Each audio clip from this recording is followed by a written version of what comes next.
What's going on YouTube? It's your boy Logistical Styles coming at you with another video, and today we're just in the lab having a quick conversation, mainly because I saw a couple of things online, and it got me to thinking, and it got me wondering, has DJing become a joke? Is it a farce? Is it a mockery?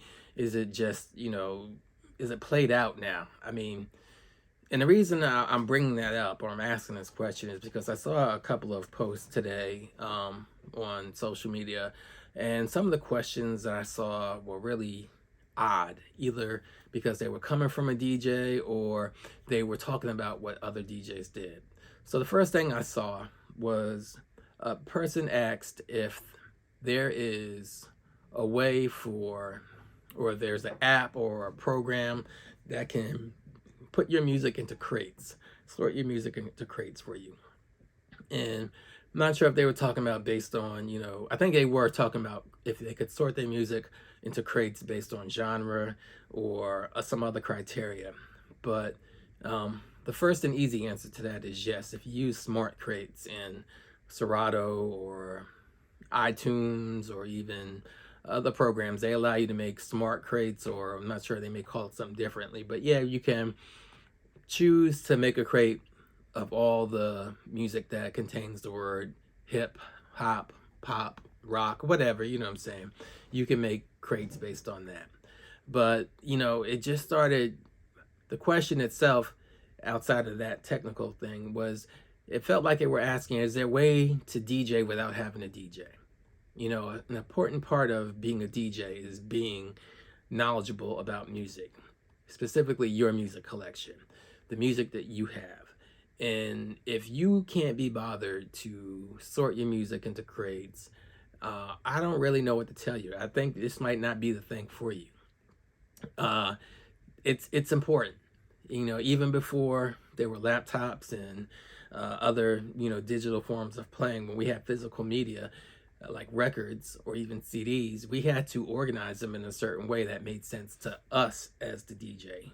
We have to be the ones to present that music, so it only made sense for us to know how our music was properly sorted.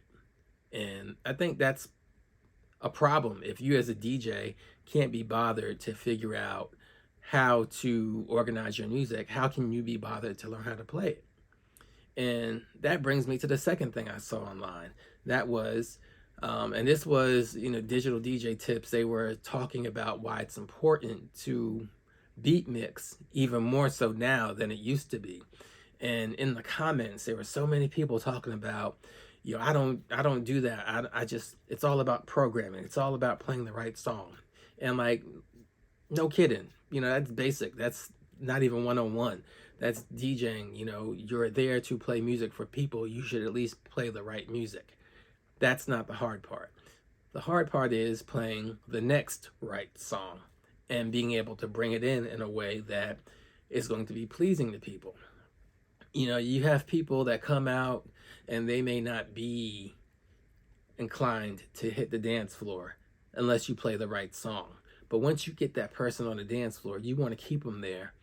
And the best way to keep them there for the next song is to have a good transition or segue into the next song. And beat mixing is usually the best way to get it done. Now, there are a lot of times where you may be wanting to make a hard transition to a different genre or a different style of music, and that may require something other than beat mixing.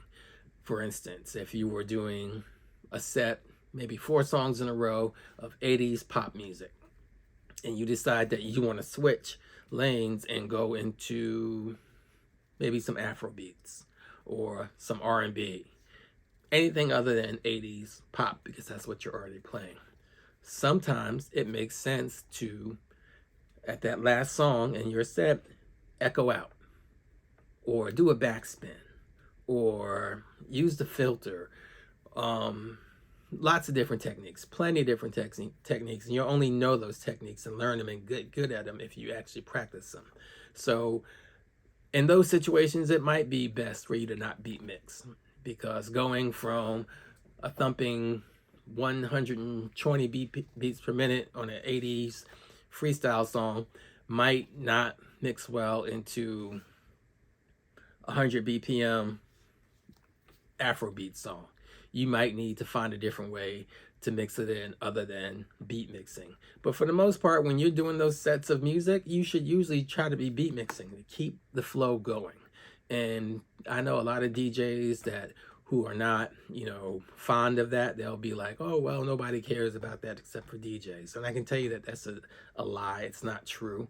I've been in situations where little kids, like 10 years old, have come up to me after a event, and this is not once or twice, but many times this has happened, and they'll try to give me a compliment, and they'll be like, I really like the way you make the songs intertwine, or you make the songs blend with each other. And they may have been using all different kind of words to describe what it was, but I knew what they were talking about. The fact that I was beat mixing, I kept the rhythm going throughout the night.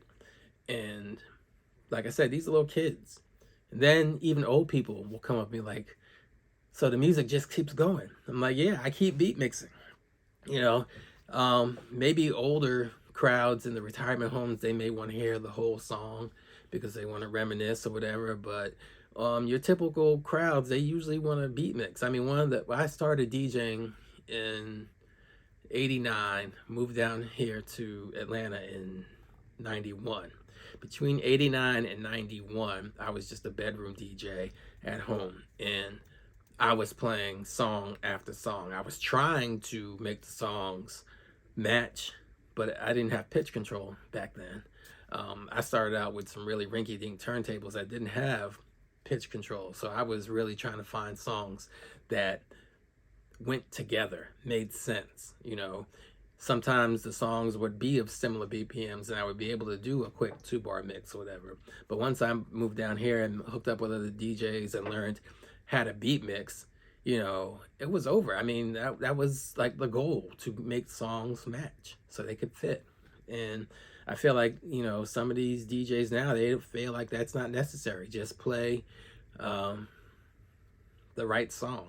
And that's weird. And just not to keep harping on that, to move on to something else. One of the other things that had me question about, whether DJing is a joke, is I was watching the Road podcast on their YouTube channel. They had a segment where they were just talking about how boiler room sets have become so commercialized, and they're starting to book people that aren't really DJs to come up and do sets, just because they're social media influencers, or they also mentioned some instances of DJs that would work at or play at, big festivals and get on stage and take a nap, or get in the crowd and run around the crowd, do something else, anything but DJing. It's like, why are you getting booked to DJ if you don't have any intention of DJing? You don't want to learn music. You don't want to learn how to beat mix. You don't want to play live. You want to play a pre-recorded mix. I mean, what's up with that? Is DJing becoming a mockery of itself? They're booking people who have no real desire or love for DJing. They just are doing it because it's a great way to be in the spotlight. You can get some really killer footage if you're behind the decks, and it looks really good for social media, but hey, the performance might have actually sucked, but no one really cares because a picture on social media lasts longer than the memory of your last performance. But it's just like, what is going on with DJing? Why is that happening? It seems like people start DJing lately because what they were doing previously didn't work out, so they need to make a quick buck. So they do that. So they're DJing for money. They're DJing because something else didn't work out. They're DJing because they want to get the fame and the clicks and the likes, and it looks good on social media. But I don't really see the love for the music or the love of entertaining people with your music selection. No effort being put into having good music collections or good music presentation. And, whenever I hear people say only DJs care about that, regardless of what it is, that's when I start to really question about,